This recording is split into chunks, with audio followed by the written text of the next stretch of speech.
Hello there, it's Andy Parks from the Washington Times. Welcome to 2022. It's got to be better than 2020 or 2021, right?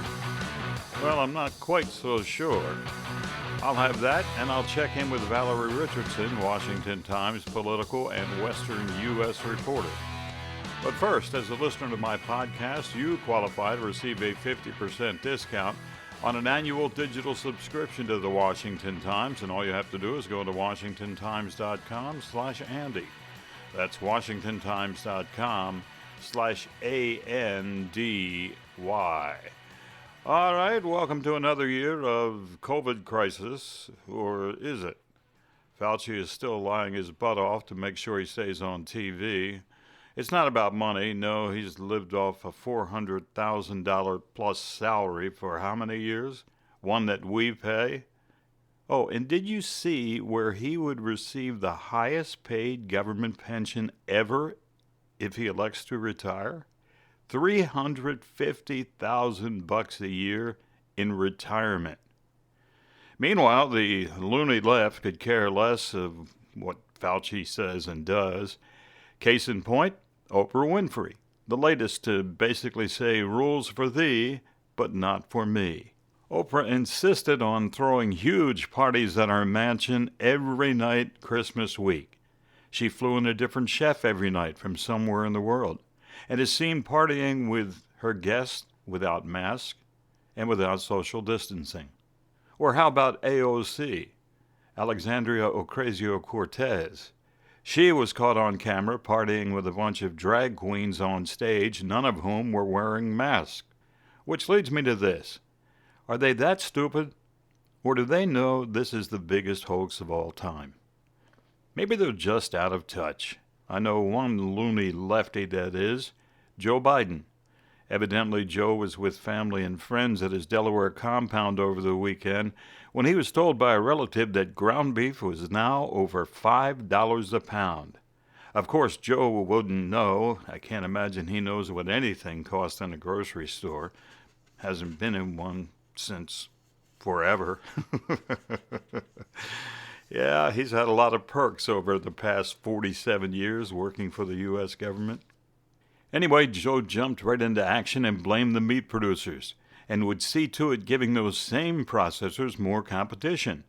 Of course, this economic genius says he will invest $1 billion tax dollars to build competition that would lead to lower prices. Good luck, Joe.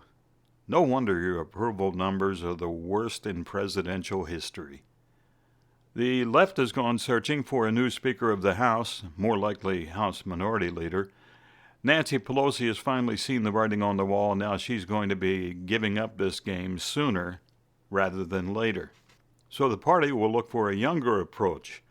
Pelosi suggested James Clyburn or Steny Hoyer. Both are over 80 years old. Did she say younger?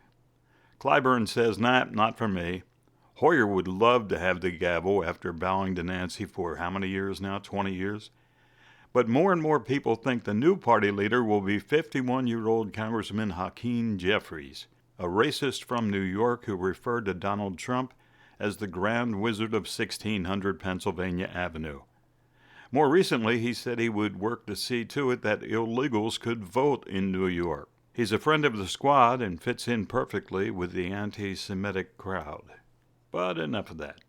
Let's check in with Valerie Richardson, Washington Times political reporter. She handles the West Coast and beyond. Hello, Val. Happy New Year. Happy New Year to you, Andy. All right, where do we begin? Let's see. You got some wacky stories here. Let's see. You got Alexandria Ocasio-Cortez says Republicans sexually frustrated actually want to date her. So let me get this straight. AOC says Republicans hate her because they can't have her? That seemed to be what she was saying. She put out a tweet after she was criticized for going to Miami over the holidays and being shown at a restaurant outdoors without a mask while New York was, having a COVID surge. So, naturally there was a lot of blowback on social media, and she swung back by saying, if Republicans are mad they can't date me, they can just say that instead of projecting their sexual frustrations onto my boyfriend's feet.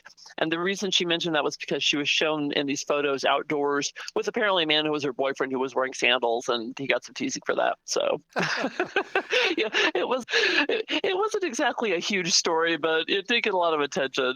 A former Trump campaign advisor, Steve Court, was making fun of the photos. National Review apparently got the photos, and yeah, it was not necessarily a great look for her, given that she was one of those who really criticized Ted Cruz for going to Cancun with his family during last year's big Texas freeze. So people were sort of drawing comparisons there. But yeah, her response was, as you can imagine, drew a lot of sarcastic comments on Twitter. You got to admit, it is funny that she would leave COVID-struck New York and visit a state that is run by a Republican governor she despises.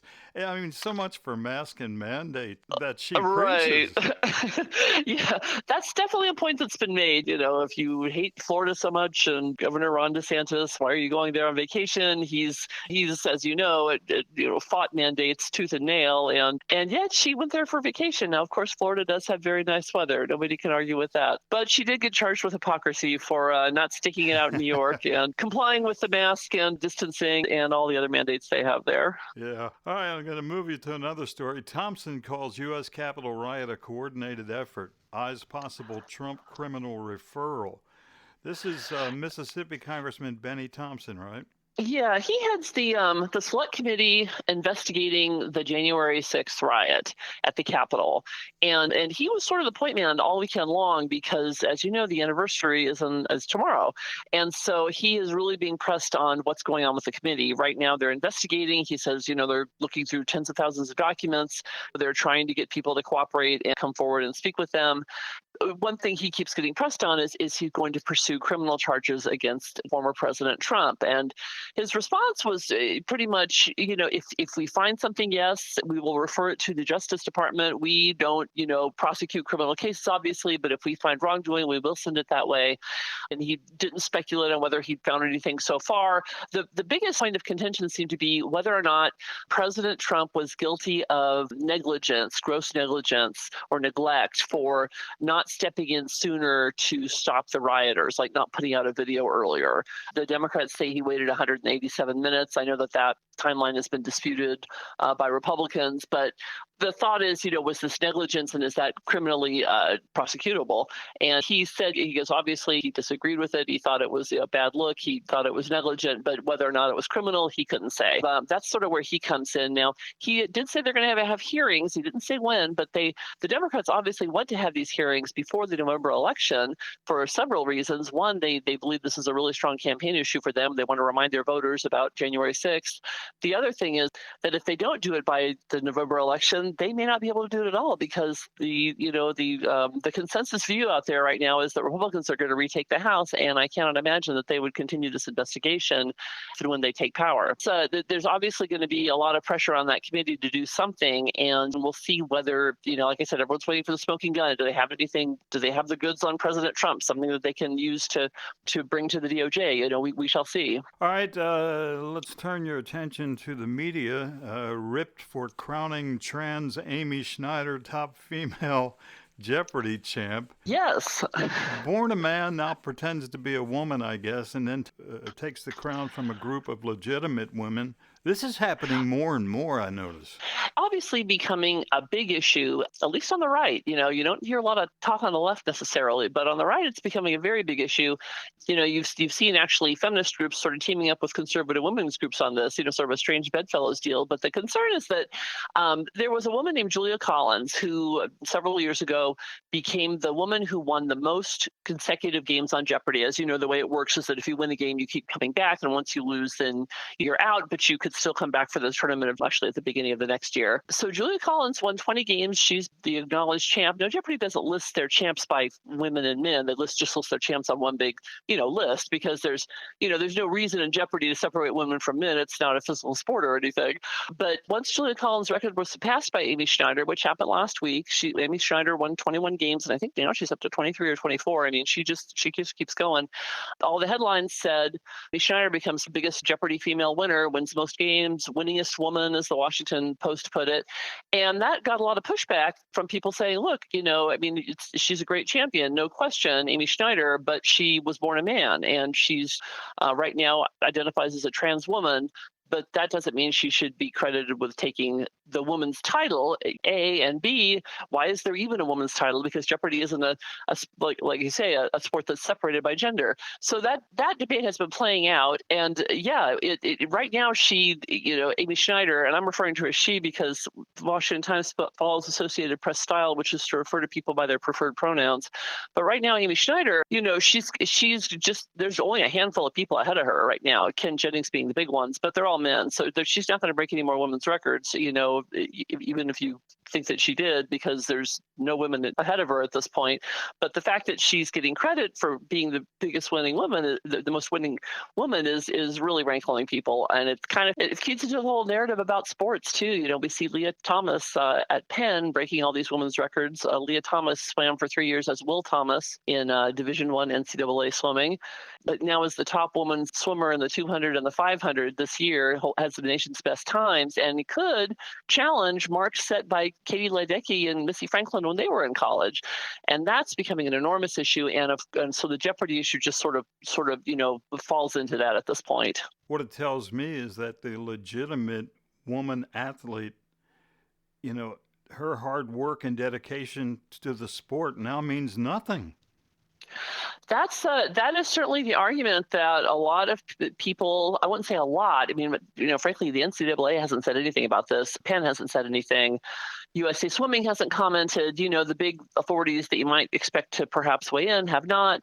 But a lot of individuals at the ground level, and some pretty big names like Nancy Hogshead McCarr, who won gold medals at the Olympics back in her day, she's a swimmer, and Martina Navratilova have weighed in, and they've said you're taking away titles from women that belong to women, because even though Leah Thomas did undergo a year of testosterone suppression treatment, which is the NCAA standard for being able to compete on the women's side, they're saying that's not enough. The 1 year of testosterone reduction isn't cutting it. That Leah Thomas still has an enormous physical advantage. Like I said, the NCAA hasn't directly addressed Leah Thomas, but in the past, the NCAA has been very sympathetic to the transgender movement, saying last April that states that pass laws barring, male-born athletes from women's sports, they're not going to allow championships there. And the Leah Thomas thing, I think, has kind of blindsided them, because I don't think they have expected the uproar that you've seen on this. They're being called to explain, how is this fair? And right now they haven't said anything. This is not going away. There's another meet on the 8th, or in other words, this Saturday. Penn's going to swim again. That they've been off for almost a month because of the holiday break and everything. And Penn has just announced that they're not going to allow spectators because of COVID, which is also going to mean that the large crowds we expected to come there with advocates on both sides are not going to be able to turn up. But it also, if they swim and Leah Thomas swims, the NCAA championships are in March. The Ivy League championships are in February. There's going to be a lot of attention on how well Leah Thomas does.